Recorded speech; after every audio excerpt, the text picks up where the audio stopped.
네, 오늘 함께 나누실 말씀은 요한복음 13장 3절에서 17절까지 말씀으로 당신의 목적과 방향은 무엇입니까? 라는 제목으로 함께 은혜를 나누기 원합니다. 어느 큰 교회에 관리 집사님이 있었다고 합니다. 항상 너무나도 많은 업무 때문에 바쁘신 중에도 2마리의 강아지를 키우셨다고 합니다. 그런데 어느 날 그 강아지들을 부르는 이름이 조금 이상했다고 합니다. 한 마리의 강아지의 이름은 수육이라고 부르고 또 다른 한 마리의 강아지의 이름은 정골이라고 부르는 것이었습니다. 그리고 얼마 후 무더운 여름 사라졌다고 합니다.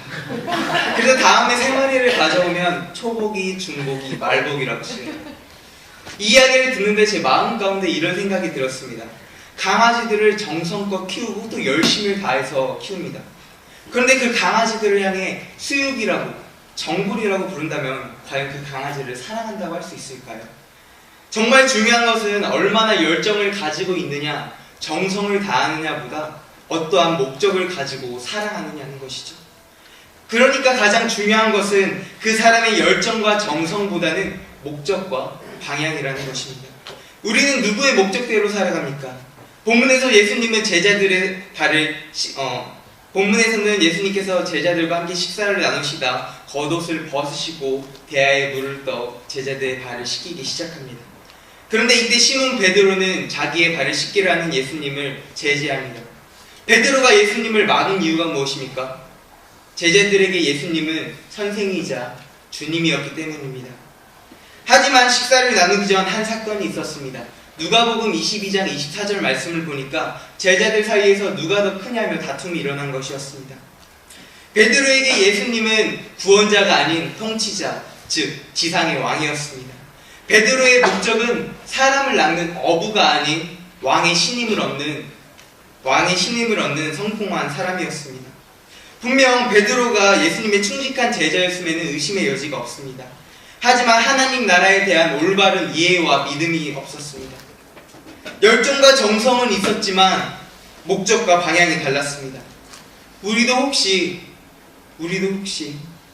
예수님의 꿈이 아닌 나를 위한 꿈을 꾸고 있지는 않습니까? 우리의 삶의 목적은 주님의 꿈을 이루며 그 뜻대로 살아가는 것입니다. 지금 우리의 발은 어디를 향하고 있습니까? 예수님께서 제자들의 발을 지금 씻기고 계십니다.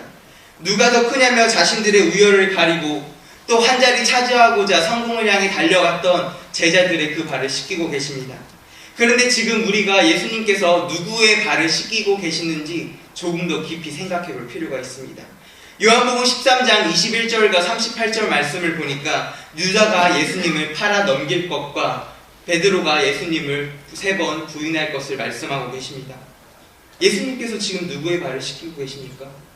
바로 자신을 팔아 넘길 놈과 자신을 부인하고 저주할 놈의 발을 씻기고 계시는 것입니다. 자신이 씻긴 그 발로 자신을 팔아 넘기고 자신을 저주하고 부인할 것을 아시고도 예수님께서는 그럼에도 불구하고 종의 모습으로 제자들의 발을 씻기십니다.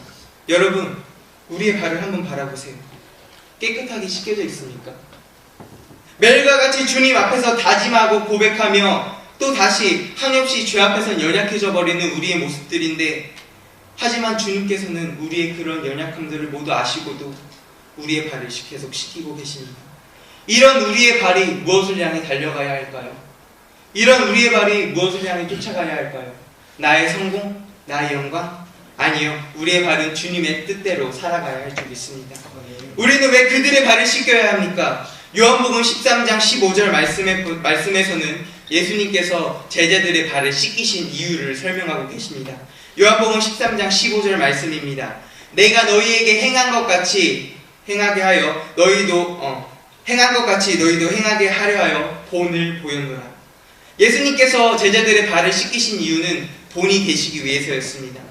여기서 말하는 본이라는 단어 휘포데이그마는 문자적으로 눈 아래 놓여 보여주는 것이라는 뜻을 가지고 있습니다. 예수님께서 말씀하십니다. 너희가 본 것처럼 이렇게 하라는 예수님의 말씀입니다. 예수님께서 제자들의 발을 씻기신 이유는 단지 그냥 섬기기 위해서만이 아닌 휘포데이그마, 직접 본이 되어주신 것입니다. 내가 너희 앞에서 종이 된 것처럼 너희도 다른 이들 앞에서 종이 되어라. 너희가 가진 것을 세우지 말고 모두 낮추며 명예든 지식이든 자존심이든 내려놓고 굽혀 섬겨라. 이것이 내가 말하는 사랑이다라고 말씀하십니다. 그러면서 오늘의 본문 13장 34절에서 우리에게 새 계명을 주십니다. 우리가 너무나도 다 잘 아는 말씀이기에 함께 고백했으면 좋겠는데요.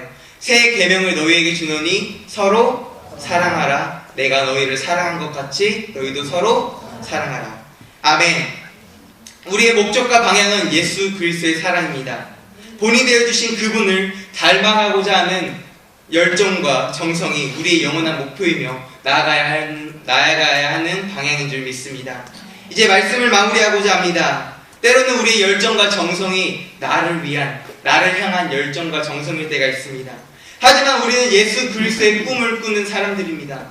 주님께서 주신 비전을 향해 달려나가는 사람들입니다. 열정과 정성도 중요하지만 가장 중요한 것은 목표와 방향입니다. 또다시 죄 가운데 거하고 주님을 놓치고 살아가는 우리임에도 불구하고 주님께서는 우리의 발을 닦아주고 계십니다. 우리는 이렇게 칼과 같은 존재입니다. 위협적에서 칼을 못 들고 나왔습니다. 우리는 이렇게 칼과 같은 존재입니다. 이 칼로 사람을 해친다면 흉기가 될 것이고 이 칼로 검도를 하게 된다면 명검이 될 것입니다.